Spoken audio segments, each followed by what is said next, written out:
الحمد لله نحمده ونستعينه ونستغفره ونعوذ بالله من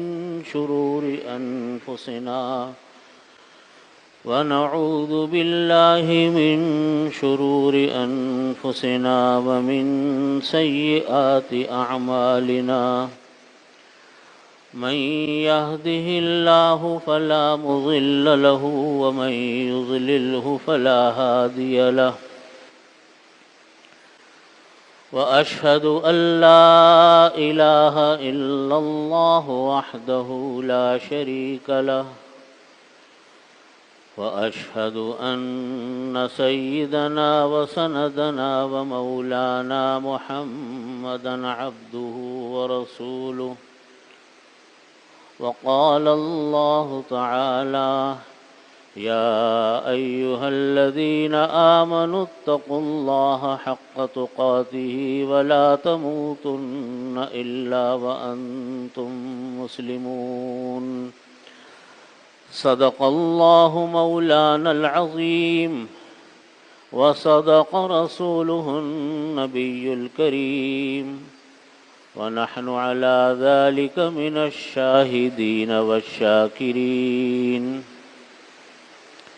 والحمد لله رب العالمين۔ بزرگان محترم، برادران عزیز، اللہ رب العزت نے تمام انسانوں کے لیے، تمام بنی نوع انسان کے لیے اپنی آسمانی کتابوں کا کہ نازل کرنے کا ایک سلسلہ شروع فرمایا۔ اللہ رب العزت نے اپنی بہت ساری آسمانی کتابیں نازل کیں۔ توریت کو نازل کیا، انجیل کو نازل کیا، زبور کو نازل کیا، قرآن پاک کو نازل کیا۔ تمام آسمانی کتابیں اللہ تعالیٰ نے نازل فرمائیں ان کی تعلیم کے لیے، ان کی تربیت کے لیے نبی کریم صلی اللہ علیہ وسلم اور دیگر انبیاء اکرام علیہ السلام کو اللہ نے دنیا میں نازل فرمایا، بھیجا۔ انبیاء کرام علیہ السلام کا کام در حقیقت اللہ کی کتاب کی تعلیم دینا ہوتا۔ زبور جب نازل ہوئی تو حضرت داؤد علیہ السلام کو اللہ تعالیٰ نے اس کی تعلیم کے لیے بھیجا۔ توریت نازل ہوئی تو حضرت موسیٰ علیہ السلام کو اس کے ساتھ بھیجا۔ انجیل نازل ہوئی تو حضرت عیسیٰ علیہ السلام کو اس کے ساتھ بھیجا۔ قرآن پاک نازل ہوا تو نبی کریم محمد مصطفیٰ صلی اللہ علیہ وسلم کو اللہ رب العزت نے دنیا میں بھیجا۔ ہر کتاب کے ساتھ اللہ نے ایک معلم بھیجا۔ یہ عادت اللہ ہے، اللہ تعالیٰ نے اپنی کتابوں کی تشریح لوگوں کے دماغوں پر نہیں چھوڑی کہ اپنی مرضی سے جو دل چاہے تم اس کی تشریح کر لو، بلکہ اپنے نبی بھیجے، نبی بھی وہ جو اللہ کے محبوب نبی، ان کو بھیجا اللہ تعالیٰ نے کہ جاؤ لوگوں کو تعلیم دو، لوگوں کو سکھلاؤ، لوگوں کو بتاؤ۔ یتلو علیہم آیاتی ویزکیہم ویعلمہم الکتاب والحکمہ، قرآن کریم میں اللہ رب العزت فرماتے کہ اللہ نبی صلی اللہ علیہ وسلم کو بھیجا، وہ اس لیے بھیجا کہ یتلو علیہم آیاتی، کہ آپ کو قرآن پاک سکھلائے، پڑھنا سکھلائے، ویزکیہم، تزکیہ کریں، ویعلمہم الکتاب، تعلیم کتاب سے مراد ہے مطالب قرآن، قرآن کریم کے مطالب تم کو بیان کیے جائیں۔ چنانچہ نبی کریم صلی اللہ علیہ وسلم کی جو زندگی ہے نبوت کے بعد وہ 23 سال ہے، 63 سال عمر مبارک آقا علیہ الصلوۃ والسلام کی تھی، 13 سال مکی زندگی اور 10 سال مدنی زندگی۔ آپ صلی اللہ علیہ وسلم نے صحابہ کرام کو یہی تعلیم دی۔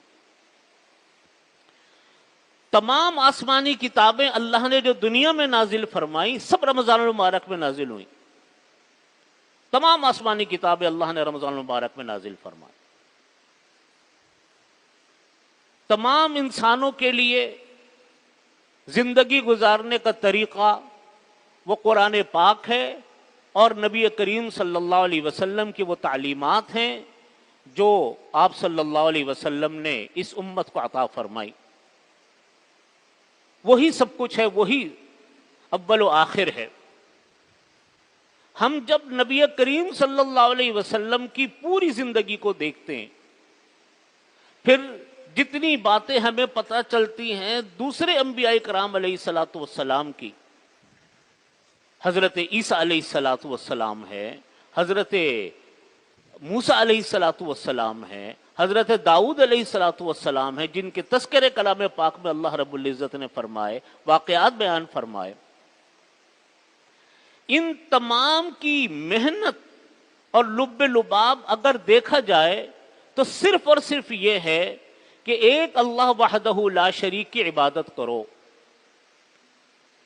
خالق اللہ، مالک اللہ، رازق اللہ، زندگی دینے والا اللہ، موت دینے والا اللہ، صحت دینے والا اللہ، بیماریاں دینے والا اللہ، سب کچھ اللہ۔ یہی تعلیمات کا حاصل ہے۔ نبی کریم صلی اللہ علیہ وسلم کی تعلیمات کو آپ دیکھو تو آپ نے ہمیں اجتماعی تعلیم کی بھی، اجتماعی زندگی کی بھی تعلیم دی کہ ملکوں کو کیسے چلانا ہے، آپ نے ملک چلا کر دکھائے۔ غیر مسلموں سے کیسے تعلقات رکھنے آپ نے ہمیں وہ رکھ کر بتلائے، اور انفرادی زندگی انسان کی کیسے ہوتی ہے وہ انفرادی زندگی آپ نے ہمیں بتائی۔ دوسرے لفظوں میں یہ کہوں گا کہ نبی کریم صلی اللہ علیہ وسلم کی تعلیمات، قرآن پاک کی تعلیمات، وہ مخاطب کرتی ہے ہمیں اور آپ کو اجتماعی زندگی پر بھی، انفرادی زندگی پر بھی۔ اجتماعی زندگی کا مطلب یہ کہ ہمیں انسانوں کے ساتھ کیسے رہنا ہے، ہمیں ملکوں میں کیسے رہنا ہے، اپنے شہروں کو کیسے آباد کرنا ہے، اپنے ملکوں کو کیسے چلانا ہے، پوری انسان کی ایک اجتماعی زندگی جو ہوتی ہے۔ اور انفرادی زندگی کا مطلب یہ کہ ہم اگر تنہا ہیں تو ہمارا تعلق اللہ سے کیسا ہے، ہم گھر میں کیسے، ہم کاروبار میں کیسے، ہم اپنی انفرادی زندگیوں میں کیسے۔ دونوں تعلیم یکساں نبی کریم صلی اللہ علیہ وسلم نے دی۔ اگر آپ نبی کریم صلی اللہ علیہ وسلم کی حیات مبارکہ کا مطالعہ فرمائیں اور اس کا جائزہ لیں تو اندازہ ہوتا ہے کہ آپ صلی اللہ علیہ وسلم نے مکہ مکرمہ کے اندر جو وقت گزارا وہ انفرادی طور پر محنت کی ہے، صحابہ کرام کے اوپر انفرادی محنت کی ہے۔ یہ صحابہ کرام رضی اللہ عنہم جب تک اسلام انہوں نے قبول نہیں کیا تھا، زمانہ جاہلیت تھا، زمانہ کفر تھا، یہ صحابہ کرام خود بتاتے ہیں اپنے حالات زندگی کہ ہم کیسے تھے اسلام لانے سے پہلے۔ فرماتے کہ ہم تو ایسے تھے کہ ایک دوسرے کا گلا کاٹنے والے، ایک دوسرے کو مارنے والے، ایک دوسرے کا خون چوسنے والے، مال لوٹنے والے۔ کون سا گناہ تھا زمانہ جاہلیت میں جو نہیں ہوتا تھا؟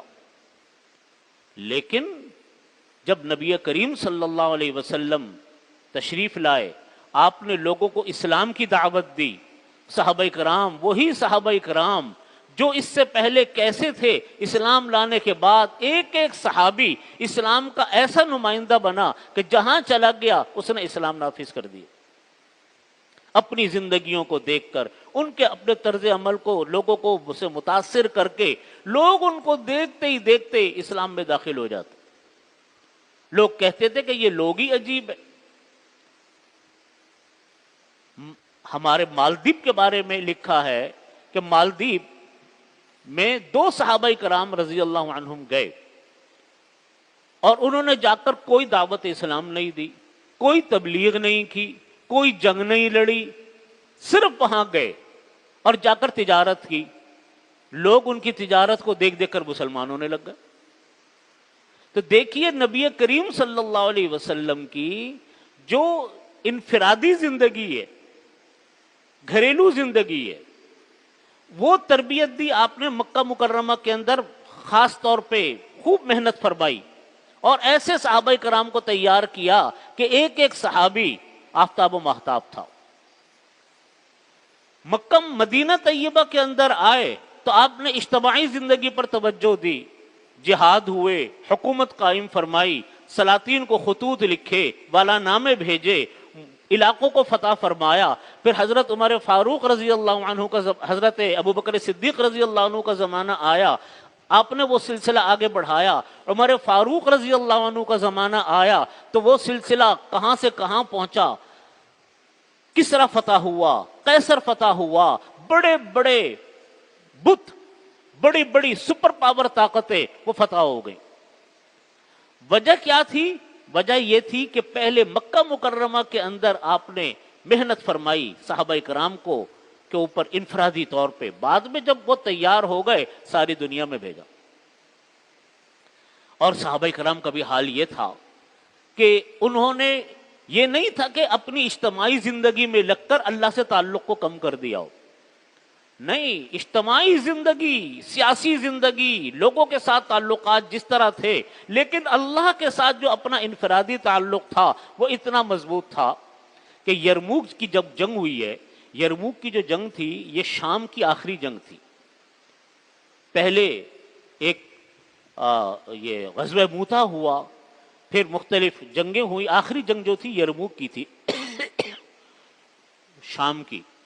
اس زمانے میں کا جو شام تھا وہ اردن، موجودہ شام، اسرائیل، لبنان، ان کا مجموعہ جو تھا یہ ایک شام تھا۔ تو اس یرموک کی جنگ کے موقع پر کسی نے صحابہ کرام کو دیکھ کر تبصرہ کیا کہ رہبان باللیل و رکبان بالنہار، کہ راتوں کو تو یہ راہب بن جاتے ہیں یعنی عبادت گزار بن جاتے ہیں، اور دن کو یہ بہترین شہسوار ہوتے ہیں۔ رہبان باللیل و رکبان بالنہار، کہ راتوں کو بہترین راہب یعنی عبادت گزار، اور دن کے وقت میں یہ بہترین شہسوار۔ یہ تعلیم ہمیں نبی کریم صلی اللہ علیہ وسلم سے ملتی ہے۔ یہی محنت ہمیں اپنے گھروں میں کرنی ہے، یہی محنت ہم میں سے ہر فرد کو کرنی ہے۔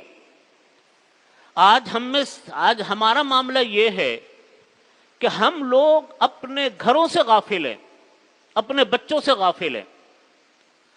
نبی کریم صلی اللہ علیہ وسلم دیکھیے کتنا اونچا مقام کہ اللہ کے نبی بھی اور پوری اسلامی ریاست کے سربراہ بھی، اور پھر پوری دنیا کے اندر کام شروع ہو چکا، لیکن اپنے بچوں سے غافل نہیں تھے۔ روایات میں آتا ہے کہ حضرت فاطمہ رضی اللہ عنہا کے گھر پہ حالانکہ شادی ہو چکی تھی، اور حضرت فاطمہ رضی اللہ عنہا بہت عبادت گزار خواتین میں سے تھیں، صحابیات میں سے تھیں، نبی کریم صلی اللہ علیہ وسلم کی انتہائی چہیتی صحابی بیٹی ان کی، لیکن چونکہ باپ تھے، چونکہ والد تھے، لہذا حضرت فاطمہ رضی اللہ عنہا کو گھر میں جا کر شادی کے بعد بھی ان کو جا کر اٹھایا کرتے، اس لیے کہ ہو سکتا ہے کہ کوئی سستی ہو گئی ہو، حالانکہ وہ تو تہجد گزار تھے، راتوں راتوں وہ جاگنے والے تھے، لیکن بحیثیت باپ کی اپنی ذمہ داری پوری کرتے تھے۔ سفر سے تشریف لاتے تو حضرت فاطمہ رضی اللہ عنہا کے گھر پر پہنچتے فوراً، ان کی محبت اولاد کی۔ ایک مرتبہ تشریف لائے تو ان کے گھر کے اوپر کوئی پردہ پڑا ہوا تھا جس کے اوپر ہلکی سی کوئی تصویر تھی۔ آپ کا چہرہ انور دیکھتے ہی بالکل بدل گیا، یعنی محبت ایک طرف اور شریعت کا حکم دوسری طرف۔ حضرت فاطمہ سمجھ گئے کہ میرے سے کوئی غلطی ہو گئی، ان سے معافی مانگی، کہا کہ یا رسول اللہ کیا ہوا؟ آپ نے فرمایا کہ تصویر کیوں ہے پردے کے اوپر، ہی کوئی رہ گئی ہوگی، غلطی ہو گئی ہوگی۔ انہوں نے فوراً اس کو بدل دیا۔ تو کہاں اللہ کے نبی جو دنیا سے جنگیں لڑ رہے، دنیا کی طاقتوں کو وہ للکارا ہوا، اور کہاں اتنی توجہ اپنی اولاد کے اوپر کہ اولاد سے غافل نہیں ہے۔ حضرت حسن، حضرت حسین رضی اللہ عنہما، نواسے رسول صلی اللہ علیہ وسلم، اتنی محبت آپ سب جانتے ہیں کہ کتنی محبت فرماتے تھے اپنے نواسوں سے۔ جب خطبہ دیتے نبی کریم صلی اللہ علیہ وسلم تو یہ دونوں نواسے آتے یا کوئی ایک آتا، آ کر گود میں بیٹھ جاتا، آپ گود میں لے کر ان کو خطبہ دیتے۔ نماز پڑھاتے تو گود میں لے کے نماز پڑھاتے، رکوع سجدے میں جاتے تو سائیڈ میں بٹھا دیتے، پھر اٹھا لیتے۔ کہیں باہر جا رہے تھے ایک مرتبہ تو حضرت حسن حسین رضی اللہ عنہ سڑک پر کھیل رہے تھے جیسے بچے کھیلتے ہیں، آپ ان کے پیچھے یوں ہاتھ کر کے ان کے پیچھے دوڑ رہے ہیں، ان کو پکڑ رہے ہیں، پھر پکڑ کر ان کو گود میں لیا، ان کو پیار کیا، اتنی محبت۔ لیکن ایک مرتبہ آپ صلی اللہ علیہ وسلم کے گھر میں یہ بچے آئے ہوئے تھے، آپ صلی اللہ علیہ وسلم کے پاس کھجوریں رکھی ہوئی تھی، صدقے کی، زکوٰۃ اور صدقے کی کھجوریں آئی ہوئی تھی تقسیم کے لیے۔ تو بچے تھے نا، انہوں نے اٹھا کر کوئی کھجور منہ میں ڈال لی۔ اب ہم کہتے ہیں بھئی چھوٹا بچہ چلو کھا لی، آپ صلی اللہ علیہ وسلم نے فرمایا کخ کخ، تھوکو تھوکو اس کو، ان کو منہ میں سے نکلوا کر تھکوایا۔ اب وہ بچے تھے، پھر فرمایا کہ دیکھو میں نے یہ اس لیے تھکوائیں کہ آل رسول کے اوپر، صلی اللہ علیہ وسلم کے آل رسول کے اوپر اللہ نے زکوٰۃ اور صدقات کو منع فرمایا۔ تربیت، یہ ہے تربیت۔ دیکھو وہ بچوں کو بھی یاد رہا کہ میرے منہ سے نکلوا کر تھکوائی تھی آقا کریم علیہ الصلوۃ والسلام نے، نانا نے میرے۔ تو کہاں اجتماعی زندگی، کہاں انفرادی زندگی، دونوں کی طرف یکساں توجہ نبی کریم صلی اللہ علیہ وسلم کی۔ یہی معاملہ آج ہم لوگوں کا ہے جس میں ہم لوگ سستی کرتے ہیں۔ جو بات میں آگے کہنے جا رہا ہوں یہ اس کی تمہید تھی۔ آج ہمارے ہاں ہم لوگ، تمام لوگوں کا الا ماشاءاللہ کچھ افراد ضرور مستثنی ہوں گے، ہم لوگ اس کی تو فکر کرتے ہیں اپنے گھر بار میں کہ جی ہم بچوں کو کھانا پینے کا انتظام کر دیں، ان کے کپڑے چیزوں کا اہتمام کر لیں۔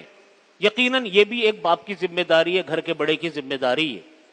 لیکن ہمارے بچے کیا نماز پابندی سے پڑھتے ہیں؟ کیا ہمارے بچے تلاوت کلام پاک پڑھنا جانتے ہیں؟ ان کو قرآن پاک صحیح طریقے سے پڑھنا آتا ہے؟ اس کی طرف آج ہماری کسی کی توجہ نہیں ہے الا ماشاء اللہ۔ ہم نے اپنے بچوں کو اسکولوں میں داخل کیا اور یہ دیکھے بغیر کہ اسکولوں میں بچے تعلیم کیا حاصل کر رہے ہیں، وہ سیکھ کیا رہے ہیں۔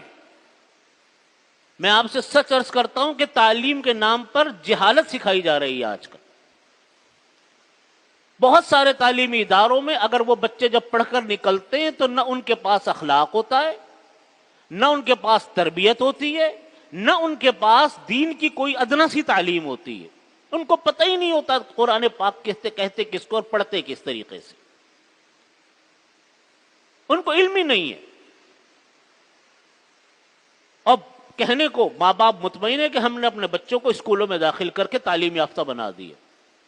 آج بے شمار افراد ہم سے ملتے ہیں، بڑے اونچے گھرانے کے لوگ ملتے ہیں، ان کے بچے بہت اعلیٰ تعلیم یافتہ اداروں میں تعلیم حاصل کرتے ہیں، لیکن سب ایک بات کی شکایت کرتے ہیں کہ ہمارے بچے ادب و آداب سے بالکل ناواقف ہیں، اسلامی دین اسلام سے بالکل ناواقف ہے۔ میرے بھائیوں، یہ بچے ہمارا اور آپ کا سرمایہ ہیں۔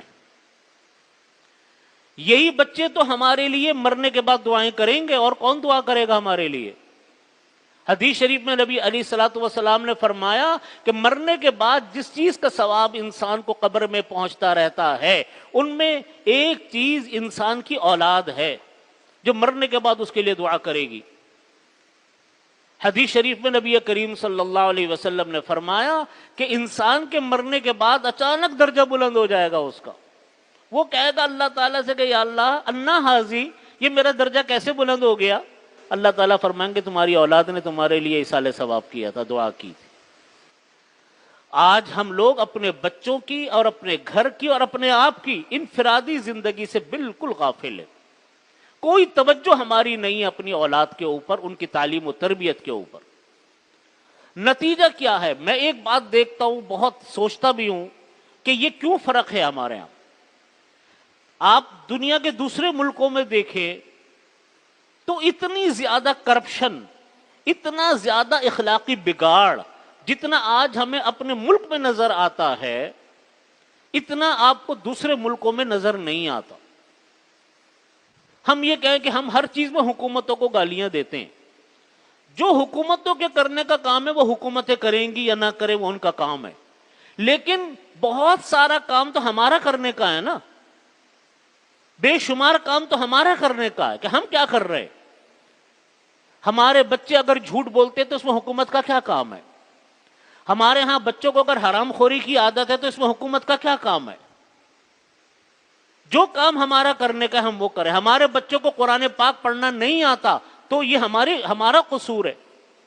ہمارے بچے اخلاقی بگاڑ کا شکار ہے، یہ ہمارا قصور ہے. ہمارے بچوں کو اخلاق اور تہذیب نہیں آتی، یہ ہمارا قصور ہے.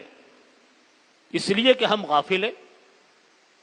آج ہمارے ہاں، میں چھوٹی سی بات عرض کرتا ہوں، ہمارے ہاں جھوٹ کتنا عام ہے، بالکل معاشرے میں پھیلا پڑا ہے. اپنی زبان بولنا یہ ہمارے ہاں ایک غیر تعلیم یافتہ ہونے کی نشانی سمجھی جا رہی ہے، جو دنیا میں کہیں آپ کو یہ ماحول نہیں ملے گا. آپ کے برابر انڈیا میں بھی نہیں ملے گا. انڈیا کے لوگ بھی اپنی ہندی زبان خوب کثرت کے ساتھ بولتے ہیں، انگریزی بھی اچھی جانتے ہیں، لیکن ہم لوگ اپنی زبان بولتے ہوئے شرماتے ہیں. یہ ہمارا قصور ہے. وجہ اس کی یہ ہے کہ ہم لوگ اپنے ماحول میں اپنے بچوں کی انفرادی زندگی سے بالکل غافل ہو چکے، دینی تعلیم و تربیت سے بالکل غافل ہے. نتیجہ کیا ہے کہ یہی بچے جب بڑے ہوتے ہیں، جوان ہوتے ہیں اور اپنا کام سنبھالتے ہیں تو بالکل غیر تربیت یافتہ بچے ہوتے ہیں، جن کے پاس نہ تعلیم ہوتی ہے ڈھنگ کی، انگریزی زبان کے اوپر سارا وقت تعلیم پر لگتا ہے. لیکن کیا دوسرے علوم بھی ہمارے بچوں کو آتے؟ کیا ہمارے بچوں کو اپنی زبان آتی ہے؟ ہمارے بچوں کو اپنا کلچر آتا ہے؟ آپ دیکھ لیجئے، نہیں آتا.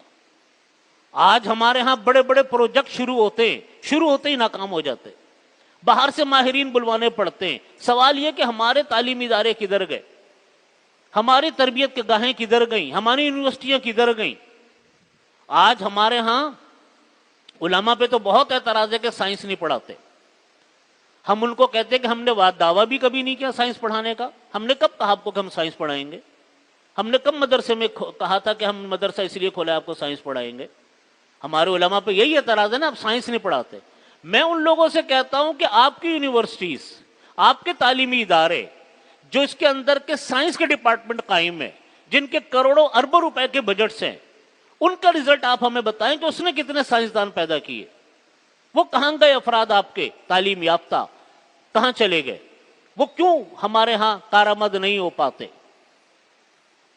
میں ان سب باتوں کا جب تجزیہ کرتا ہوں تو اس کا نتیجہ یہ نکلتا ہے کہ ہم لوگ اپنے بچوں سے غافل ہیں. یہی بچے بڑے ہوتے ہیں، یہی بچے کرپشن کرتے ہیں، یہی بچے دھوکہ دیتے ہیں، یہی بچے معاشرے کو خراب کرتے ہیں. نتیجہ پیچھے سے چل رہا ہوتا. جب ہم اپنے بچوں پر محنت کریں، ان کو ایک اچھا انسان بنائیں، یقیناً اچھے تعلیمی اداروں میں ان کو پڑھائیں، بہترین اسکولوں کالجوں میں ان کو پڑھائیں، لیکن اپنے بچوں کی انفرادی زندگی، ان کی تعلیم، ان کی تربیت، ان کا اخلاق، ان کا کردار، یہ سنبھالنا ماں باپ اور اسکولوں کی ذمہ داری ہے. وہ غافل رہیں گے کبھی بھی نسل اچھی تیار نہیں ہو سکتی. دیکھیے، غیر قومیں آپ پر جب ہی حملہ آور ہوتی ہیں جب آپ اندر سے کمزور ہوتے ہیں. آج قرآن پاک کا واقعہ پیش آیا، قرآن پاک کی بے حرمتی کا واقعہ پیش آیا. ساری دنیا احتجاج کرتی ہے، ہم بھی سخت احتجاج کرتے ہیں پوری دنیا سے، اور ہم یہ کہتے ہیں کہ یہ انتہائی مذموم طریقہ ہے، ناقابل برداشت طریقہ ہے ان لوگوں کا جنہوں نے یہ حرکت کی. ہم اس ملک سے بھی احتجاج کرتے ہیں، اس قوم سے بھی احتجاج کرتے ہیں، ان لوگوں سے بھی احتجاج کرتے ہیں، اور پوری دنیا کو یہ باور کرانا چاہتے کہ اسلام اور قرآن ایک انتہائی مقدس کتاب، ایک انتہائی مقدس مذہب ہے. یہ کبھی بھی اجازت نہیں دیتا کسی بھی رسول کی، کسی بھی نبی کی شان میں توہین کرنے کی. یہ ہمارا ایمان ہے، یہ ہمارا عقیدہ ہے کہ تمام انبیاء کرام برحق ہیں، تمام آسمانی کتابیں برحق ہیں. ہاں یہ الگ بات ہے کہ وہ تمام آسمانی کتابیں جو قرآن کے علاوہ تھی وہ اپنے وقت تک تھی، اپنے وقت کے بعد منسوخ ہو گئی، لیکن مقدس اسی طرح ہے، ان کی عظمت اسی طرح، ان کی عزت اسی طرح، تمام انبیاء کرام علیہ الصلوۃ والسلام نبی برحق ہیں، ان کی عزت، ان کی عظمت ہمارا ایمانی اور مذہبی فریضہ ہے، لیکن یہ الگ بات ہے کہ وہ ان کی تعلیمات منسوخ ہو گئی، پھر نبی کریم صلی اللہ علیہ وسلم کی تعلیمات آ گئی۔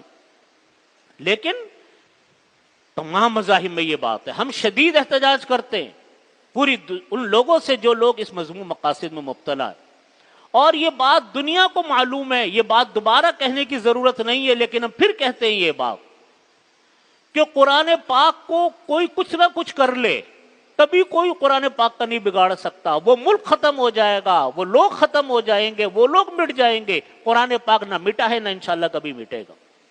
لیکن میں یہ بات آپ سے کہنا چاہتا ہوں کہ دوسری قومیں آپ کے دین پر اسی وقت حملہ آور ہوتی ہیں جب آپ اندر سے کمزور ہوتے ہو۔ سازشیں کیا نبی کریم صلی اللہ علیہ وسلم کے خلاف کم ہوئی؟ آپ مجھے بتائیے، کوئی ایک سازش تھی؟ جب سے نبی کریم صلی اللہ علیہ وسلم تشریف لائے سازشیں ہی سازشیں، جنگیں ہی جنگیں، لڑائیاں ہی لڑائیاں، کوئی کمی تھی؟ لیکن وہ صحابہ کرام اندر سے مضبوط تھے، کسی نے ان کو کچھ نہیں بگاڑا۔ کوئی برا بھلا کہتا رہے، سورج کو پر تھوکنے والے سے سورج کو کوئی نقصان تھوڑی ہوتا ہے۔ لیکن آج یہ واقعات بہت کثرت سے پیش آ رہے ہیں، وجہ کیا ہے کہ وہ جانتے ہیں کہ مسلمان نہ اپنے قرآن پڑھنا جانتا ہے نہ عمل کرنا جانتا، محبت تو ہے، ایمان تو ہے، محبت بھی ہے، لیکن پڑھنا نہیں جانتا صحیح طرح، نہ عمل کرنا جانتا ہے، تو دوسروں کو ہمت ہو رہی ہے۔